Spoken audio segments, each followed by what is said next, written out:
Bonjour, ça va? Putain, vous êtes nombreux pour un samedi matin très tôt. Je me souviens d'une Polyglotte première édition très tôt. C'était moins de monde, mais c'est bien. Bravo à tous. Non, bravo à tous, bravo à tous. Merci d'être là, merci pour venir voir cette histoire incroyable vécue où on va parler d'une image Docker qui aura coûté à peu près 500 000 euros. Et on va voir pourquoi. Vous allez voir, c'est bien évidemment comme d'habitude en environnement professionnel, des histoires de choix et de conséquences de ces choix.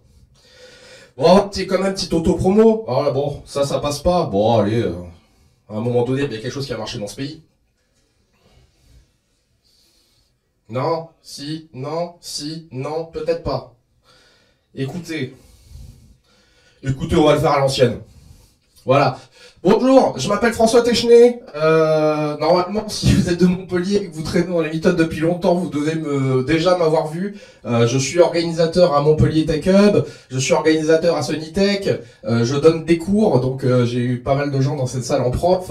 Et actuellement, je travaille en tant que tech lead à Conductor. Je travaille sur un projet qui s'appelle Gateway. Donc en fait, c'est un proxy Kafka.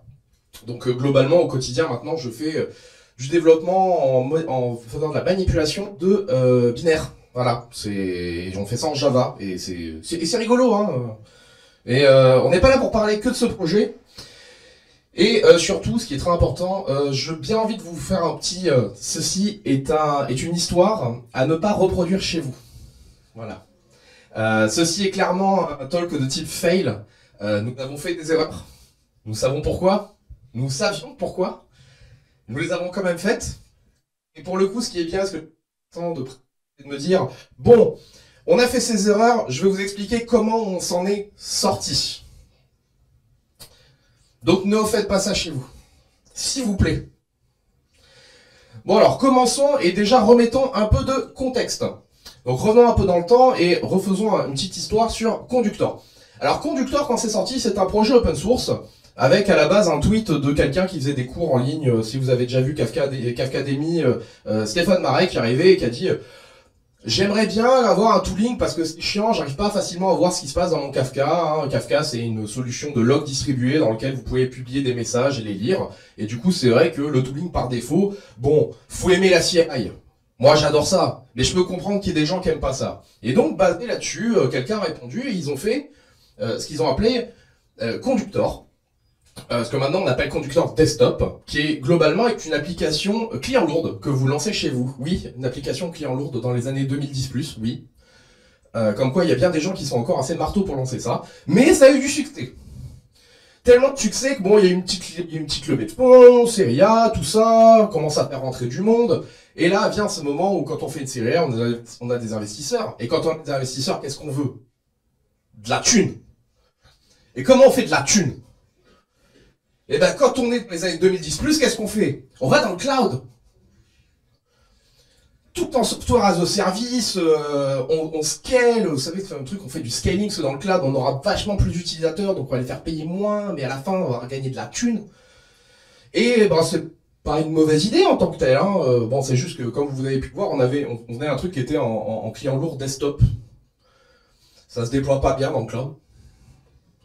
Et donc, retransformation complète du SI en interne, etc. Et bien évidemment, qui dit 2010+, cloud égale microservices. Voilà, des gens qui partent dans tous les sens, on fait des petits services à gauche, à droite, on fait des spikes, il y a 3 mecs qui partent dans une salle pendant 2 jours, ils reviennent. On a une petite idée, envoyez-la en prod. Donc voilà, c'est la vie d'une startup, la vie qui part en cloud. Sauf qu'il y a un truc, globalement, vous commencez déjà à sentir un truc un peu con, c'est... Ben en fait, nous, on est une compagnie qui fournissons un produit technologique. Parce que nous, notre ADN, c'est de faire une application client lourde. Donc les gens qui viennent travailler et qui connaissent déjà Conductor et qui travaillent dans cet écosystème avec nous, eux, ils sont pas habitués à ce qu'on leur dise viens te connecter sur conductor.io, crée un compte et après branche ton Kafka que tu auras dû rendre public. Commencez à sentir la blague qu'il aura fallu rendre public. Et du coup, il y a quelque chose qui marche pas très bien au début dans le côté marketing, qui est de dire pour faciliter la transition, il faut qu'on ait un moyen de donner cette nouvel outil, cette nouvelle plateforme aux gens pour qu'ils puissent la lancer. Et donc, normalement, si vous êtes friand de technologie, vous avez très souvent sur les sites quand vous arrivez, un truc, vous savez, le quick start, le easy setup. Vous savez, cette espèce de script bash que vous lancez, ou cette image que vous lancez, qui contient le produit que vous allez pouvoir tester. Voilà, vous le lancez, vous le testez, vous faites, ouais, c'est sympa et tout. Peut-être que maintenant, je suis prêt à envoyer mon commercial pour essayer de gratter quelques euros. Et donc, on s'est retrouvé face à cette priorité, de dire, ok, bon bah, on fait notre plateforme cloud, c'est bien. Mais il faut quand même que notre ADN, ce soit de fournir cet outil à disposition pour les gens. Donc, là se pose la question, comment on fournit quelque chose qui tourne sur un peu tous les postes de développeurs, pour pouvoir tester rapidement une solution, de pouvoir facilement la désinstaller, etc. Bon, arrêtons le suspense maintenant, on est en 2024, bien sûr qu'on est allé prendre Docker, voilà. Bien sûr que maintenant c'est admis, mais il y a comme un petit problème avec ce truc-là. On a eu des choix qui ont dû être faits. Et un des choix était, il faut que ce soit simple. Mais quand on dit simple, c'est-à-dire qu'il y a une grande bataille entre le marketing, la direction technique et les développeurs. Parce que quand on dit simple, je vous dis Docker Compose. Là, tous en tant que développeurs que vous êtes dans cette salle, dites facile, Docker Compose, tout le monde est d'accord. Sauf que pour le marketing et la direction technique, Docker Compose, c'est déjà trop compliqué. Parce qu'il y a 2 lignes. Parce qu'il faut aller chercher le fichier du Docker Compose et après lancer le Docker Compose. Trop d'actions. Du coup, eux, ce qu'ils voulaient, c'était dire, on veut un Docker Run. Juste Docker Run, on part, c'est parti, c'est la teuf. Alors, on est toujours en architecture microservice, on est toujours déployé dans le cloud à la base. Et là, on nous dit, les mecs, faut qu'il y ait un Docker Run. Alors là, bien évidemment, pour ceux qui comprennent où je vais, oui, bien sûr que vous ne devez pas lancer plusieurs processus Docker, plusieurs processus dans une image Docker. Ce n'est pas une VM, c'est pas fait pour. Je me suis battu pendant des années contre ça. Et là, je me retrouve avec un manager technique qui arrive et qui me dit « Non, non, mais t'es bien, ça va le faire, t'inquiète !» On sait. On s'est battu, hein. On a négocié. Donc on a réussi à avoir des choses, on dit « Ok, d'accord, on va la faire, votre histoire, on va la faire. Comme ça, vous serez content. » Mais, il y a des règles. Uniquement pour le getting started. On veut pas que ça parte plus loin. On fait ça en one shot, on teste le truc, au pire on le met à jour, mais ça va pas plus loin. Pas de feature spécifique. On veut que ce soit littéralement ce qu'on prend de notre SaaS, qu'on arrive à le repackager, à le lancer, et que ça doit tourner, ok? Et après, on a besoin de trouver du temps pour savoir comment faire ce truc-là de manière assez propre, ou du moins qu'il ne fasse pas n'importe quoi.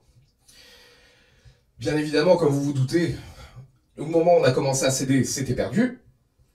Et là, bien évidemment, quelqu'un est également venu en me disant « Hey, j'ai trouvé un truc super pour faire tourner votre truc dans un seul conteneur, ça s'appelle Supervisor D, parce que systemd, on peut pas l'utiliser, machin, etc. » Globalement, c'est un espèce de pseudo-orchestrateur de process que vous pouvez faire tourner dans un conteneur.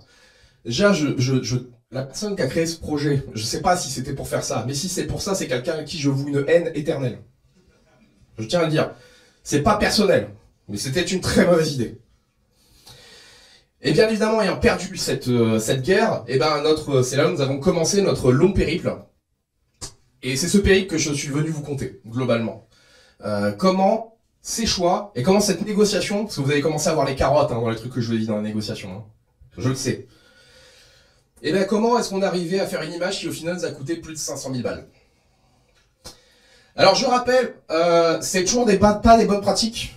Tout ce que je vais vous dire là, je vais même pas mettre de solution technique pour éviter que vous les reproduisiez, mais si jamais ça vous inspire quelque chose, dites-vous que c'est un talk qui est fait pour être un peu humoristique et un peu aussi pour vous donner une compréhension. C'est pas à refaire chez vous, s'il vous plaît. Voilà. Parce qu'après, je veux pas qu'il y ait des gens qui viennent dans la communauté de Montpellier en disant « Ouais, t'avais parlé de ça et tout, on l'a fait. » Non, non, non, non. Je me décharge de toute solution technique de ce talk. Voilà. Cela étant dit, première chose que nous devons faire, c'est « Ok, très bien, nous avons accepté de prendre une architecture microservice et de le faire tourner avec seulement un Docker Run en entier. Ok, c'est admis, nous y partons. Maintenant, c'est bien cette histoire, mais il faut le faire tourner. » Parce que, quand on parle de ça, de quoi on parle? Ben, on parle d'une image Docker, qui en fait pour l'utilisateur va lui amener ceci, donc une belle interface avec plein de topics, à gauche on voit qu'on peut gérer plein de trucs, on peut lancer du monitoring, on peut lancer des tests, on peut lancer plein de trucs, et en fait sous le capot, ce truc là, ça ressemble à quoi? Ça ressemble à quelque chose qui globalement, déployé nous dans notre infra cloud, ressemble à quelque chose comme ça. Il y a une application, c'est une UI, et on a 5-6 applications qui se battent en duel, qui s'appellent entre elles pour gérer plein de trucs. Jusque là rien de choquant. Bon, maintenant, le problème, c'est la ratatouille, c'est quand je vous dis, il faut mettre ça dans une image Docker. Et les premières questions qui viennent se poser, c'est, ok, très bien, j'ai mis tous les binaires dedans, ok? J'ai mis supervisor D dans mon bousin, ok, ça va peut-être démarrer des trucs. Maintenant, comment on configure ce bordel? Bon, parce que la configuration, normalement, j'ai envie de dire, oui, François, ça va, la configuration dans les images Docker, on connaît, ça va, ça fait quand même 15 ans qu'on en fait, on va mettre des variables d'environnement. Facile, hein, regardez, app1 quelque chose, valeur, app2 quelque chose, app3 quelque chose, enfin voilà, on fait notre tambouille, pas de problème. Je pense que tout le monde est d'accord avec cette histoire, tout le monde le voit, il n'y a pas de problème.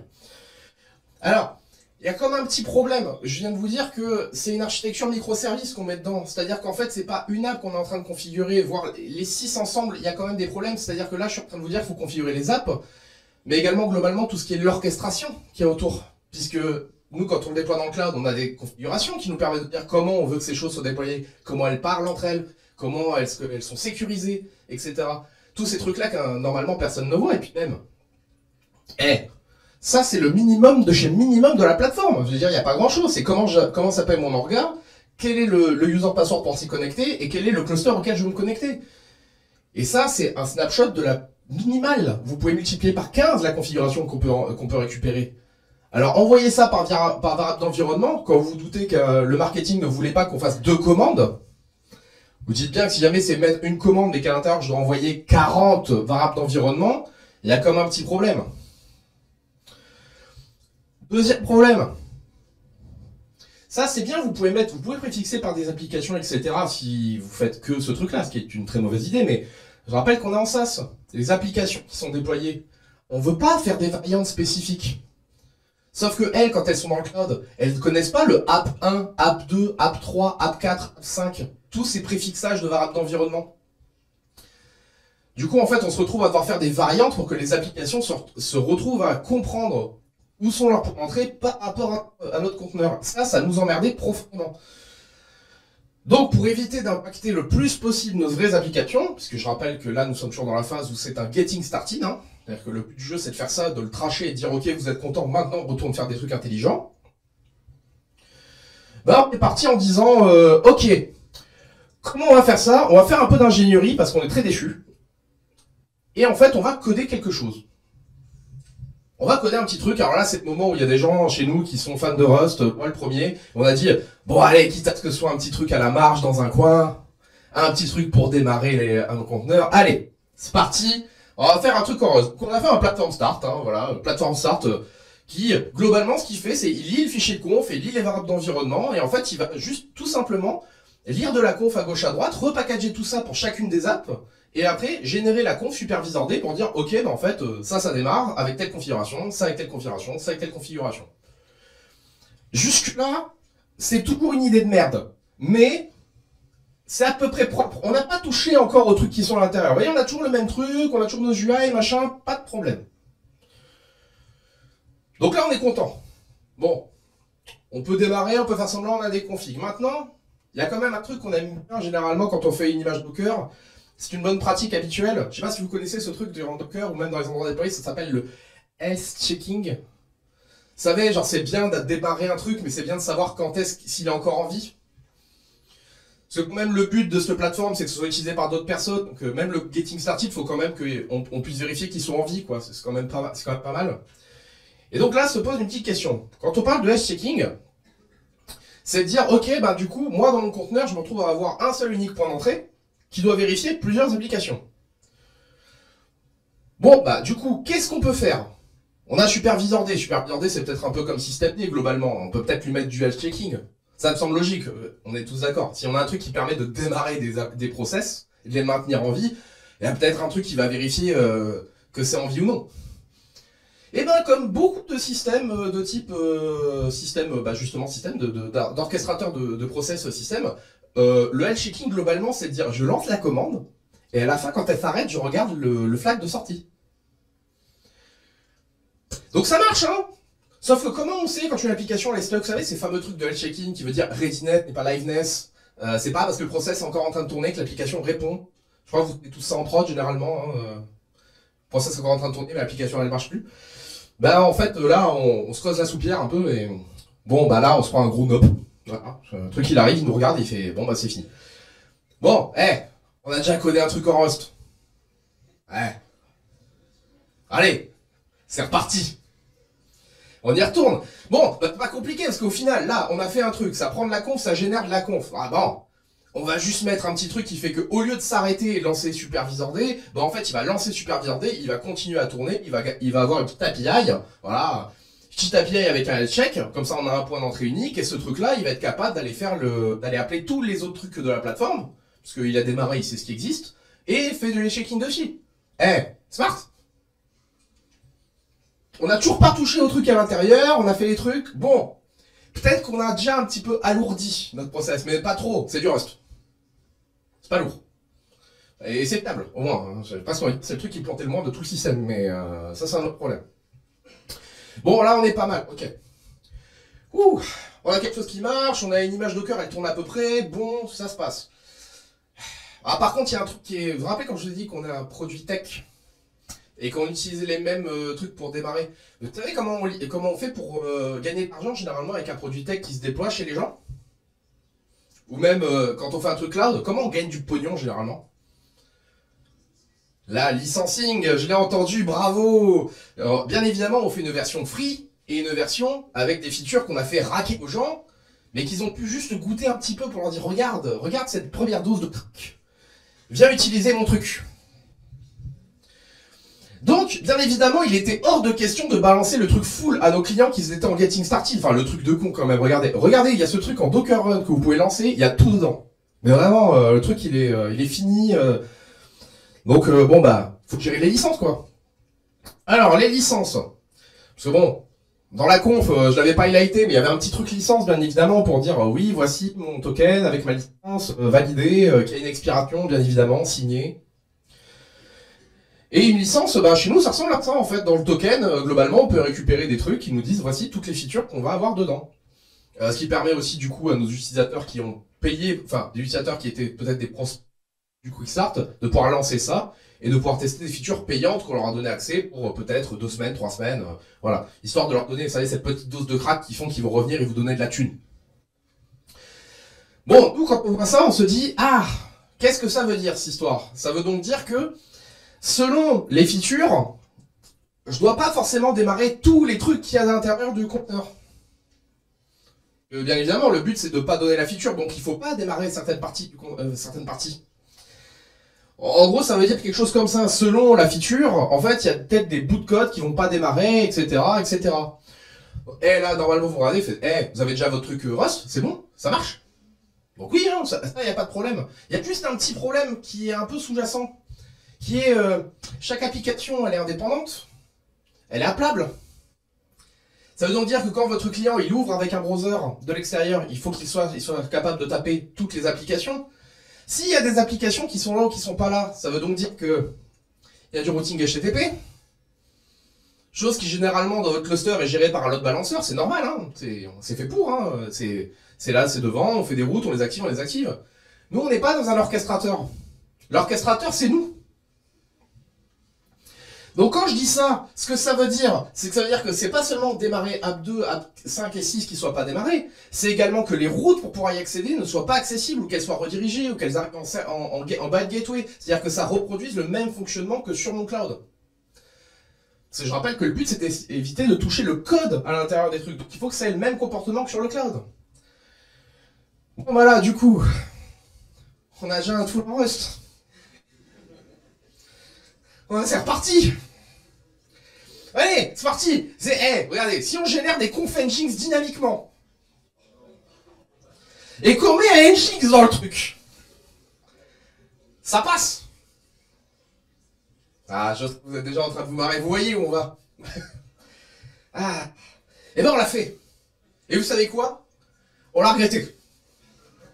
Non pas parce que Nginx marchait bien, c'est juste qu'on a eu plein de petits trucs qui sont venus nous casser les couilles après, comme intégration du fait que le HTTPS c'est bien quand même. Ouais, du coup ça veut dire qu'il faut gérer tout le HTTPS dans la conf générée. Les WebSockets aussi, les confs de WebSockets dynamiques dans un Nginx qui est dans un conteneur.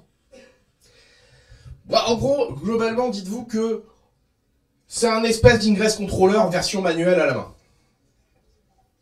Bon, alors déjà, faisons un petit stop ici. Voilà. Faisons un petit stop et essayons de penser à ce que nous venons de faire. Voilà. C'est une étape que nous avons fait nous-mêmes également. À un moment donné, on s'est arrêté, on s'est dit, bon, qu'est-ce qu'on a fait? Vous voyez, un peu imaginer, c'est un peu Frankenstein. C'est-à-dire que là, il est en train de tourner, le machin, il marche devant vous. Et vous regardez, vous faites, ah, on a vraiment créé ce truc?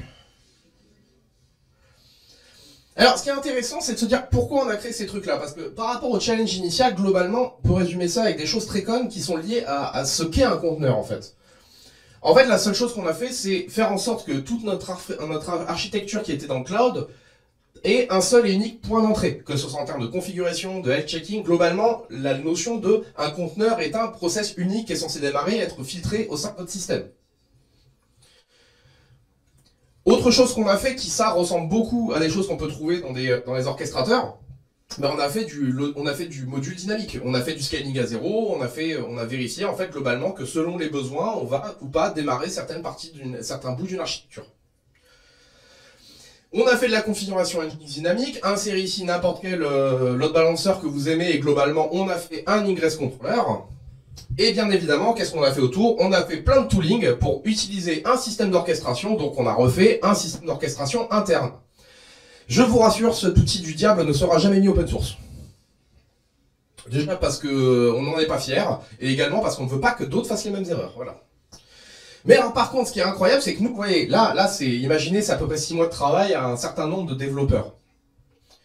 Sauf que pendant ce temps, le marketing, eux, tout ce qu'ils ont vu, c'est qu'il y a une 1.0 qui est sorti. Est-ce que c'est pas le plus important?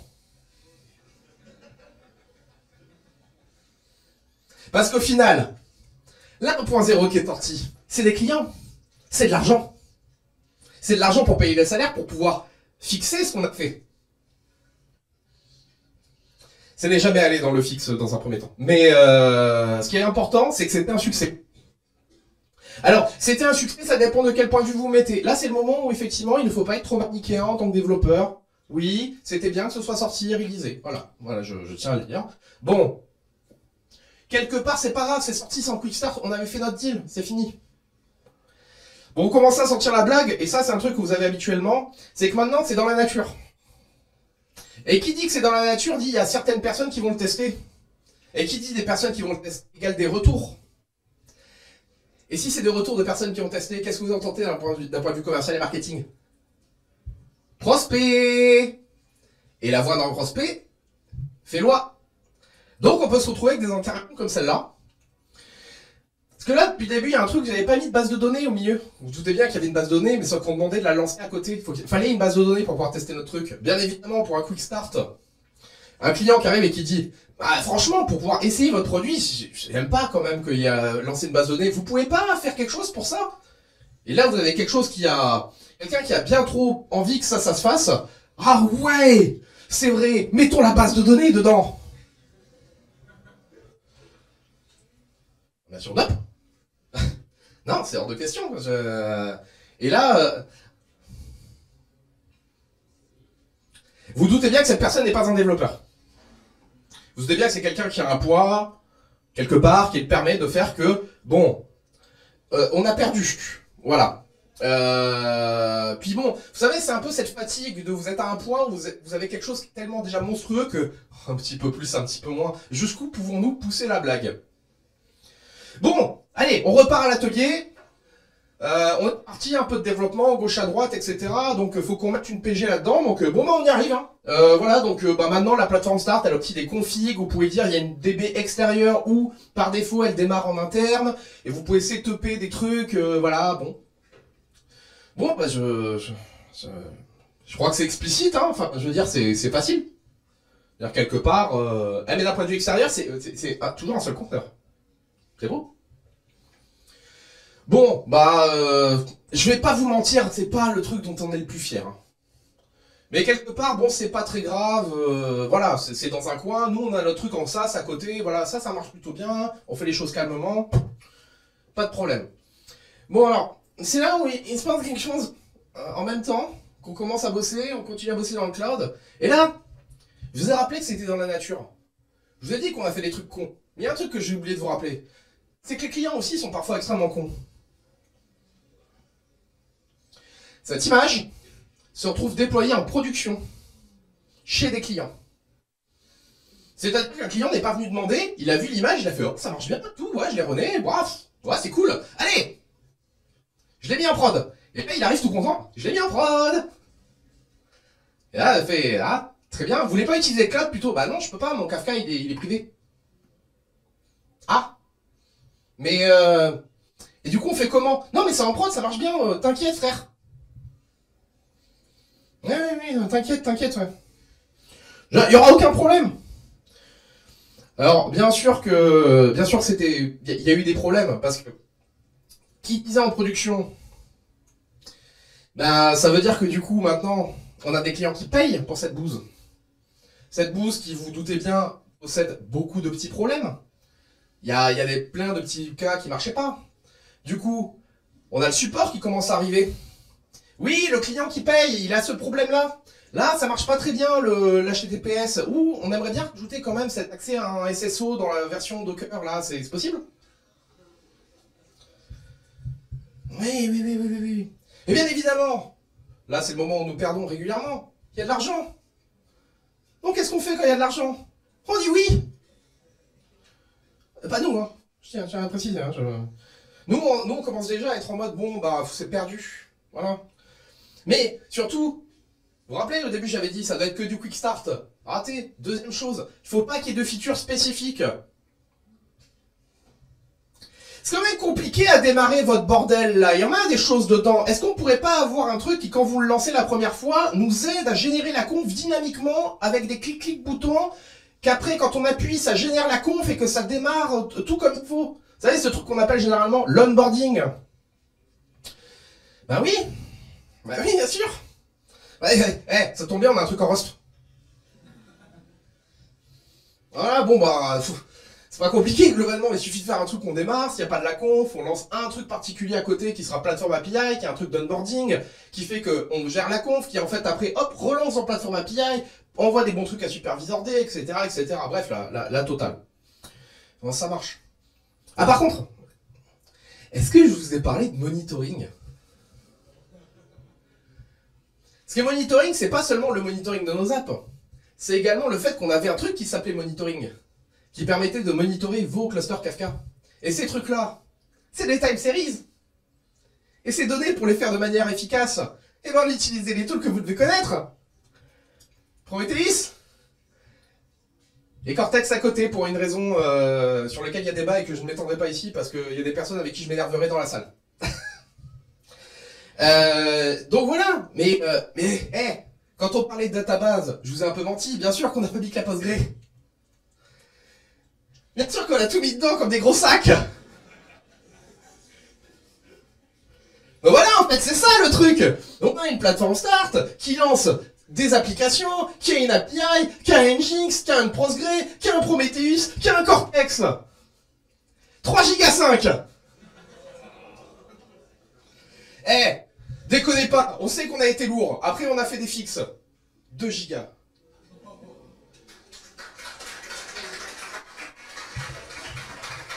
Bien sûr. Non mais voilà, on a quand même bien travaillé, Mais bon.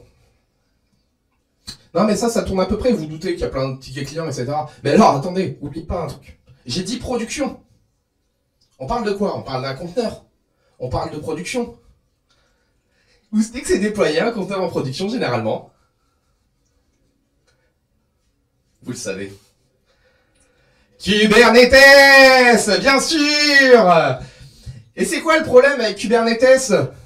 Alors c'est déjà que le premier, que la plupart des gens qui en font ne savent pas en faire. Ça c'est la première question. Deuxième problème, c'est que du coup, la configuration elle est compliquée. Du coup, on fait les trucs par fichier. Est-ce que généralement les conteneurs dans Kubernetes aiment bien la config par fichier? Non.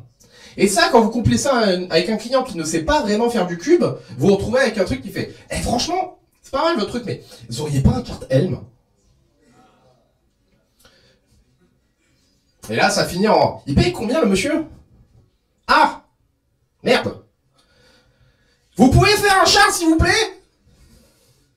Et alors du coup, Alexandre, ici présent, voilà.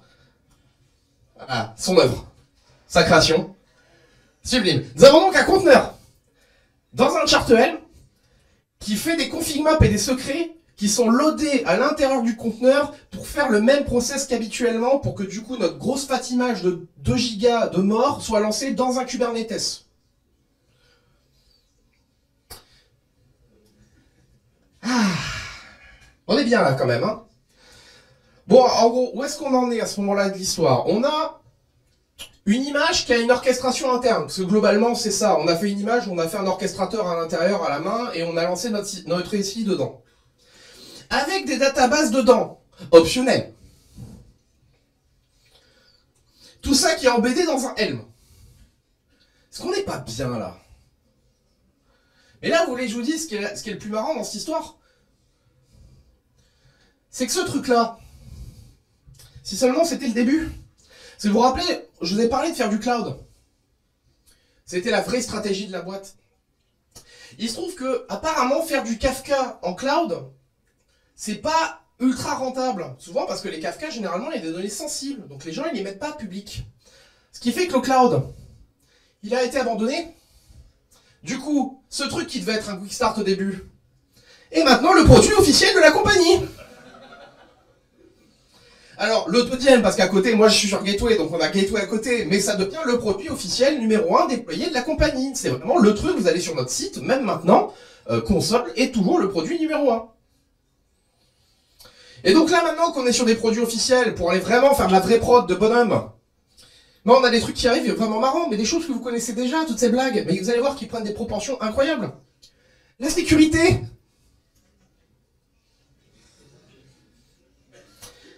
Est-ce que vous vous souvenez quand il y avait des gens qui faisaient du Kubernetes et qui comprenaient rien? Est-ce que vous vous souvenez qu'il y a aussi des gens qui font des variations de Kubernetes, qui mettent de la sécurité par défaut, et que les gens qui l'utilisent, ils comprennent toujours rien? Parce que bien évidemment, cette image Docker, le user, c'est root, le file system, il est mutable, bien sûr, on a des DB dedans, on a un superviseur D, bien sûr que tout est mutable. Sauf que ces trucs-là, si vous les lancez dans des trucs comme OpenShift, vous êtes denied, mais instantanément. Sauf qu'il y a des clients sur OpenShift. Des clients qui payent. Et donc, qu'est-ce qu'on fait dans ce genre de cas? Ben, on passe beaucoup de temps à étudier le bordel. On passe beaucoup de temps à étudier le bordel. Et là, pour le coup, je vais même pas m'étendre dessus, parce que en vrai, là, on va rentrer dans des hacks, dans tous les coins. Où en gros, cette image, regardez bien, imaginez le nombre de trucs qui doivent, par essence, démarrer en route. Et tous ces trucs-là, il a fallu les faire démarrer en non-route et réussir à faire trouver le moyen que le file system par défaut est read-only et qu'on doit monter uniquement des points d'entrée spécifiques dans le file system qui ont le droit d'être mutables. Pour les DB, superviseur D, toutes les apps, les API, les trucs qui font de la manipulation de conf. Donc là, pour le coup, il n'est pas là aujourd'hui, mais certains le reconnaîtront, il y a plein de gens qui le connaissent. Je fais un gros F à Quentin, du coup, qui a travaillé chez nous là-dessus, et qui a fait ça pendant un certain temps, et qui franchement s'est débrouillé comme un chef, parce que il l'a fait tourner, ce con. C'est-à-dire que toute cette merde là que vous avez vue, ça tourne en non-route, avec un FS read-only par défaut. C'est une dinguerie. Alors par contre, je vous laisse pas deviner combien de temps il a mis, et combien de bières j'ai dû lui offrir pour supporter ce moment-là. Bon, ok, on arrive à passer. Mais alors attendez, on a parlé d'une image de 3 Go, ok. Allez, 2. Mais, vous savez, il y a un truc qui s'appelle généralement le memory management. Quand vous avez une image qui fait 2 Go, avec 3 DB potentiels, 6 applications, un Nginx, un superviseur D, et que globalement, ça reste un outil. C'est un truc qui est là pour vous faciliter votre vie autour de Kafka, pas là pour vous bouffer votre prod.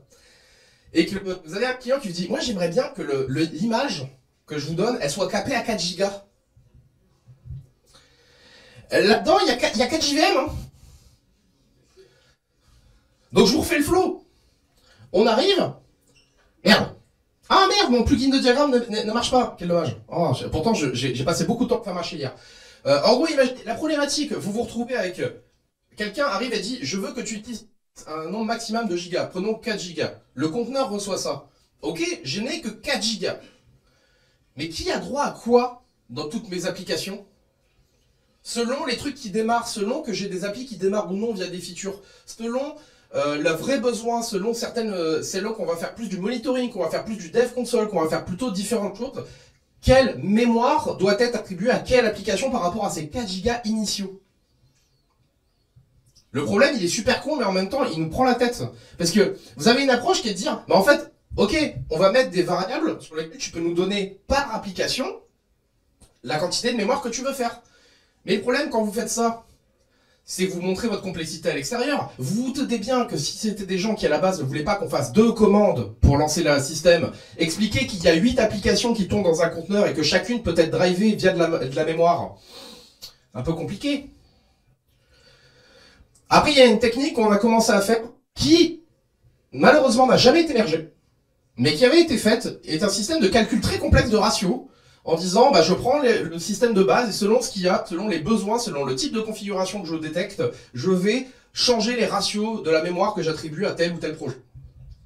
Et après, nous avons utilisé la technique de l'entre-deux pour faire ça rapidement. Le preset.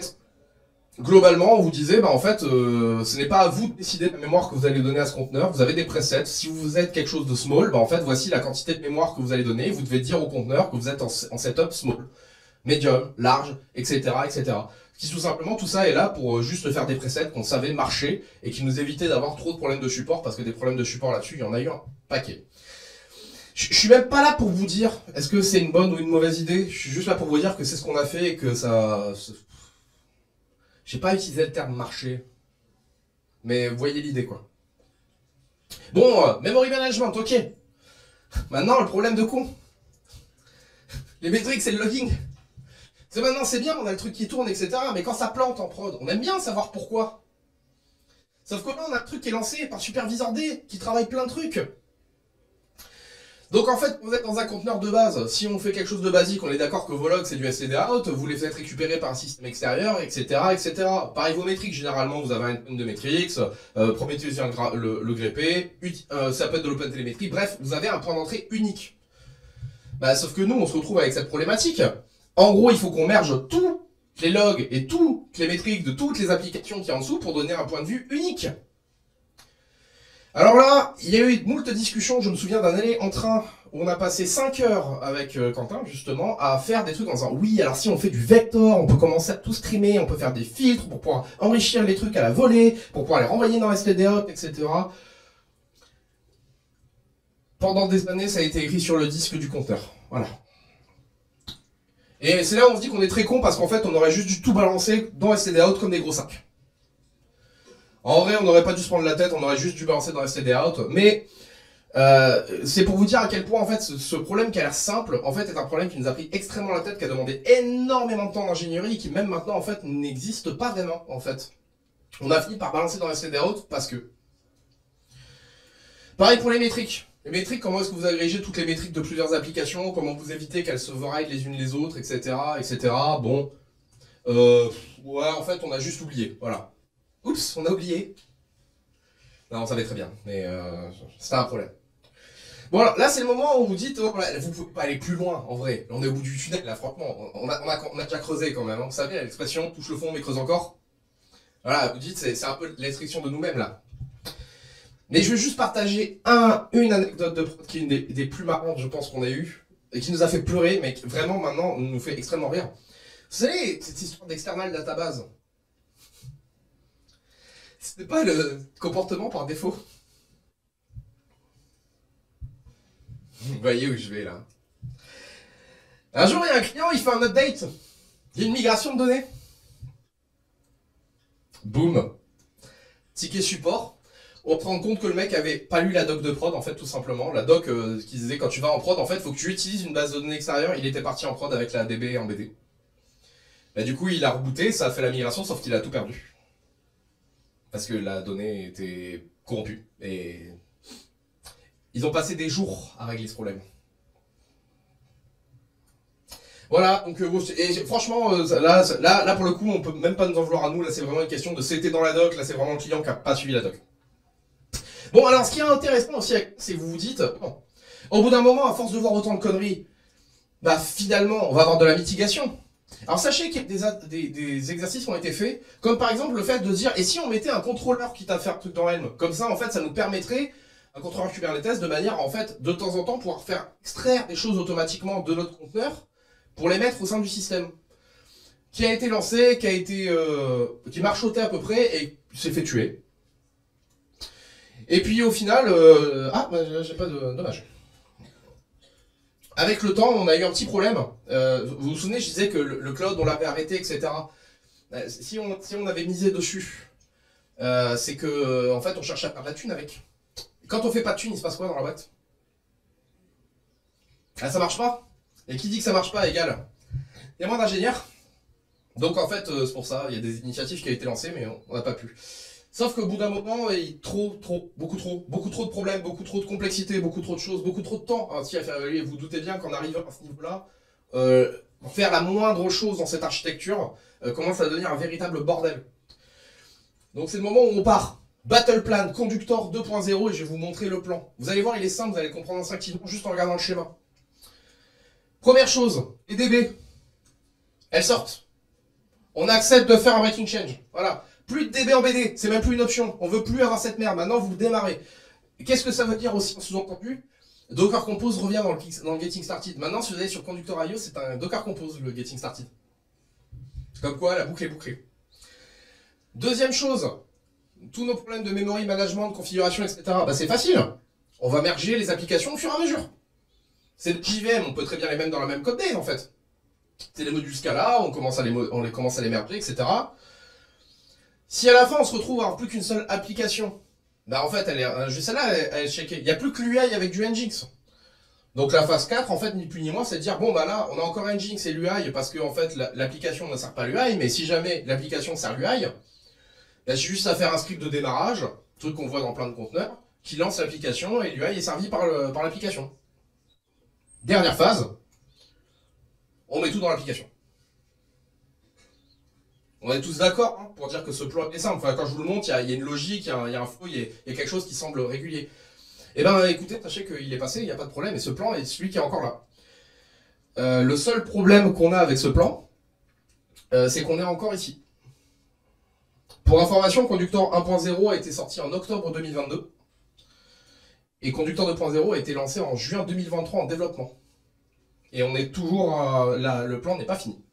On est encore en train de virer des choses parce que ça demande énormément de temps d'ingénierie, en fait, de modifier les applications, les remerger, supprimer des composants, de faire en sorte que ce soit pas breaking change trop pour les utilisateurs, qu'il y a un support continu, etc. Alors, pour résumer toute cette incroyable conférence qui j'espère vous aura au moins fait rire, bien sûr, il y a des choses que je vais remettre sur la table. Ne lancez pas plusieurs processus dans un conteneur. Ne faites pas du système read-only. Enfin, faites du système read-only, s'il vous plaît. N'utilisez pas d'utilisateur root. Et on mettez pas de data embedded dans votre conteneur. C'est les trucs basiques. Bien sûr, c'est les choses on s'est mordu les doigts de les avoir fait. Mais au final, le pourquoi était legit. La seule chose qui est importante de revenir avec ça, c'est que voici le nombre de personnes globalement qui ont travaillé par quarter. En ingénierie pure, je ne parle même pas de marketing, je ne parle même pas de support, je ne parle même pas de management, je parle juste de FTE, d'ingénierie pure. On a fait le calcul qu'un salaire moyen à 60 000, parce qu'il y a des gens qui sont très expérimentés, d'autres non. On est sur une image Docker qui du coup a coûté plus de 500 000 € d'investissement. Ingénierie pure. Et la question c'est de dire, est-ce que c'était un mauvais choix? Oui, c'était un mauvais choix, mais on fait tous des mauvais choix. La question c'est pourquoi on a fait ce mauvais choix, et surtout, la problématique qu'on cherche à dénoncer avec ce talk, c'est la problématique court-termiste. Le choix n'est pas le problème du choix en lui-même. Faire un mauvais choix est acceptable si vous acceptez que c'est de la dette et qu'il faudra la résorber très vite, ou au moins vous donner un chèque en blanc à votre ingénierie. Le problème, c'est toutes les conséquences de ce mauvais choix. Ce mauvais choix a entraîné un autre mauvais choix qui nous a mis dans une spirale où on était forcé de continuer dans cette voie jusqu'au moment du point de rupture, et là, de faire machine arrière. Et ça, c'est le problème. C'est pas que technical en fait, c'est pas que un problème technique. La problématique, il est qu'il aurait fallu qu'on se batte plus fort, il aurait fallu trouver un moyen de convaincre votre manager. Et si vous êtes manager dans cette salle, si vos ingénieurs commencent à ne pas lâcher la grappe sur quelque chose et vous dites que c'est important, c'est pour une raison. C'est parce qu'en fait, on se bat pas pour des technicalities. On peut se battre des fois pour du chicanement, de oui, je préfère utiliser ce truc-là plutôt que cette lib, etc. Mais quand vous voyez vraiment une équipe entière qui se bat contre quelque chose, c'est pas pour vous, c'est pas pour les développeurs que vous le faites, c'est pour le produit généralement. Parce que le développeur a envie que son produit marche, il sait que c'est une connerie ce qu'il est en train de faire, il sait qu'il va le payer sur le long terme. Donc, si vous êtes manager, merci d'écouter vos devs, et si vous êtes dev, n'hésitez pas à continuer à vous battre, hein. Même si des fois vous faites comme nous, vous perdrez, et en fait au final vous mettrez plus de 500 000 dans un truc qui vous casse les couilles, mais à la fin, ça a quand même fait rentrer de l'argent dans la boîte, ça a quand même fait que ça marchait, etc. Voilà, c'est difficile de voir est-ce que c'était vraiment un mauvais choix à terme, il aurait fallu faire les deux en simultané. Et le point d'espoir. Vous pouvez fixer toutes les merdes de vos outils. C'est juste très douloureux. Mais vous pouvez le faire. Nous, on a réussi à le faire, on a réussi à convaincre des gens. Ça a demandé beaucoup de temps, beaucoup d'investissement, beaucoup de patience, mais on a réussi à virer ce truc. C'est pas le dernier point qui merde, mais c'est un des plus gros points de notre SI. Et clairement, on a réussi à le faire. Et j'ai envie de passer ça comme une dernière note d'espoir vis-à-vis de toutes les merdes que vous avez autour de vous dans votre SI. Vous pouvez virer ces trucs au bout d'un moment. Merci à tous. J'espère que vous passerez une bonne conf après moi.